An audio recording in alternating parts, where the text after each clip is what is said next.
கிறிஸ்துவில் அன்பானவர்களே, இன்றைய அனுதின உணவிற்காக கர்த்தர் நமக்கு கொடுக்கிற வார்த்தை 1 பேதுரு 2ஆம் அதிகாரம் 13வது வசனம். நீங்கள் மனுஷனுடைய கட்டளைகள் யாவற்றிற்கும் கர்த்தர் நிமித்தம் கீழ்ப்படியுங்கள். நீங்கள் மனுஷருடைய கட்டளைகள் யாவற்றிற்கும் கர்த்தர் நிமித்தம் கீழ்ப்படியுங்கள். நான் பைபிள் படிதான் நடப்பேன். மனுஷங்க சொல்றத கேட்கவே மாட்டேன். எந்த மனுஷனும் எனக்கு கட்டளை போட்டாங்கன்னா எனக்கு பிடிக்காது. நான் என்ன பண்ணுவேன், அப்படியெல்லாம் இல்லை, நான் இப்படிதான் இருப்பேன். நிறைய பேரு அப்படி சொல்றத கேட்டுக்கலாம். இன்னும் சொல்ல போனா, நம்ம இந்திய தேசத்தினுடைய தேசிய கொடி ஏற்றுவாங்க. அப்ப சல்யூட் பண்ணணும் தேசிய கொடிக்கு. இது இந்திய அரசாங்கத்தினோட கட்டளை. ஆனா சல்யூட் பண்ண மாட்டாங்க. ஏன்னா நான் யாருக்கும் சல்யூட் அடிக்க மாட்டேன், என்னுடைய கடவுளுக்கு தான் நான் சல்யூட் அடிப்பேன் அப்படிம்பாங்க. அப்புறம் பிளட்டு கொடுக்க மாட்டாங்க. ரத்தம் யாரோ ஒருத்தர் ரொம்ப அவதிப்பட்டிருக்கிறாங்கன்னு வைங்களேன், அவங்களுக்கு பிளட்டு தேவை அப்படின்னா அவங்க என்ன பிளட்டு தேவையோ அந்த குரூப் இவங்களுக்கு இருக்கும். ஆனா என்ன பண்ண மாட்டாங்க, கொடுக்க மாட்டாங்க. ஏன்னா ஐயோ இது பரிசுத்த ரத்தம் என்னோடது, நான் பைபிள் படிக்கிறேன், அதனால என்னுடைய ரத்தத்தை நான் யாரும் கொடுக்க மாட்டேன் அப்படிம்பாங்க. இப்படி எல்லாம் சொல்றவங்க இருக்கிறாங்க.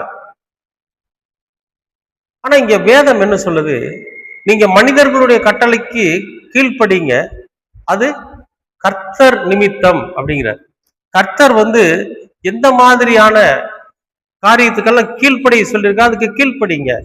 ராயனுக்கு உண்டானதை ராயனுக்கும், தேவனுக்கு உண்டானதை தேவனுக்கும் செலுத்துங்கிற. இப்ப நாம என்ன பண்றோம், ரொம்ப அட்டமன்ட்டு அடவாதமா நாங்க ரொம்ப பரிசுத்தவான்கள் அப்படியெல்லாம் சொல்லிக்கிட்டு மிகப்பெரிய தவறுகளை பண்ணிட்டு இருக்கிறோம். அப்படி அல்ல. இந்த உலகத்துல ஒரு கட்டளை இருக்கு. நான் இயேசு கிறிஸ்துவின் பிள்ளை, அதனால ரோட்ல வலது பக்கம் தான் போவேன், இடது பக்கம் போக மாட்டேன் அப்படின்னு போலாமா? போனா ஏத்துக்குவாங்களா? ஒரு முறை நான் ரொம்ப அவசரமா பைக்ல இருக்கிறேன், சிக்னல் விழுந்துருச்சு. நான் சிக்னல் விழுந்ததை கவனிக்காம கொஞ்சம் தூரம் முன்னால போயிட்டேன். போலீஸ்காரர் பிடிச்சார். பிடிச்சிட்டு எங்க இருந்து வரீங்க? நான் ஸ்கூல்ல இருந்து வரேங்க.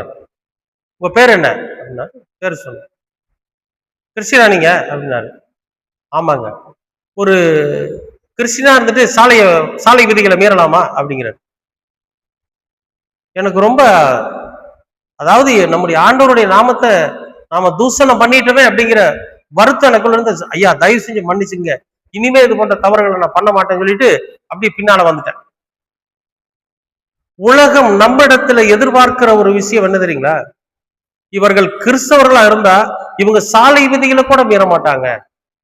இவர்கள் கிறிஸ்தவர்களா இருந்தா இவங்க பொய் பேச மாட்டாங்க. இவர்கள் கிறிஸ்தவர்களா இருந்தா இவங்க யாரையும் ஏமாத்த மாட்டாங்க. இவர்கள் கிறிஸ்தவர்களா இருக்கிறதுனால எல்லோரையும் மதிப்பாங்க. இவர்கள் கிறிஸ்தவர்களா இருக்கிறதுனால சட்டதிட்டங்களுக்கு கட்டுப்பட்டு நடப்பாங்க. உலகம் நம்மிடத்தில் எதிர்பார்க்கக்கூடிய விஷயம். ஏன்னா இவர்கள் எல்லோரும் கிறிஸ்துவின் நிமித்தம், இயேசு கிறிஸ்துவின் நிமித்தம் எல்லாத்துக்கும் கீழ்ப்படுகிறவங்களா இருப்பாங்கன்றது இந்த உலகம் நம்மிடத்துல எதிர்பார்க்கிற ஒரு விஷயம். சும்மா வெறுமனே நான் ஆண்டவர் எங்கூட இருக்காரு, கர்த்தர் எங்கூட இருக்கிறாரு அப்படின்னு பொய் பேசிட்டு திரியறதல்ல வாழ்க்கை. உலகத்தில் இருக்கக்கூடிய, தேசத்தில் இருக்கக்கூடிய சட்ட திட்டங்களுக்கு கட்பட்டு, அவர்களுடைய கட்டளைகளுக்கு கீழ்ப்படிஞ்சு, கடவுளின் நிமித்தம் அவங்க சட்ட திட்டங்கள் நம்மை தப்பான வழிக்கு கொண்டு போகாது, அது நேர்மையான வழிகளில் தான் நம்மை நடத்தும்.